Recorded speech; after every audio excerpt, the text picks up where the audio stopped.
ആഘോഷത്തിലാണ് നാട്. ക്രൈസ്തവ ദേവാലയങ്ങളിൽ വിശ്വാസികൾക്കായി പ്രത്യേക പ്രാർത്ഥനകളും കുർബാനയും നടന്നു.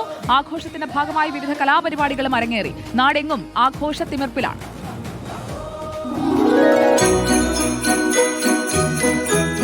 സ്നേഹത്തിന്റെയും സമാധാനത്തിന്റെയും സന്ദേശവുമായി രാജ്യം ക്രിസ്മസ് ആഘോഷിക്കുകയാണ്. പള്ളികളിൽ പാതിരാ കുർബാനയോടെ ആരംഭിച്ച ആഘോഷങ്ങൾ നഗരഗ്രാമ അതിർത്തികളില്ലാതെ നാടെങ്ങുമെത്തി.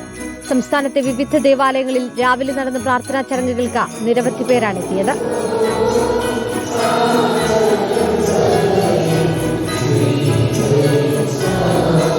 ബന്ധുവീടുകൾ സന്ദർശിച്ചും പുത്തൻ വസ്ത്രങ്ങൾ ധരിച്ചും കേക്കുകൾ പങ്കുവച്ചുമുള്ള ആഘോഷം കൂടിയാണ് വിശ്വാസികൾക്ക് ക്രിസ്മസ്. ആഘോഷത്തിന്റെ ഭാഗമായി വിവിധ പള്ളികളിൽ കലാപരിപാടികളും സംഘടിപ്പിച്ചിട്ടുണ്ട്.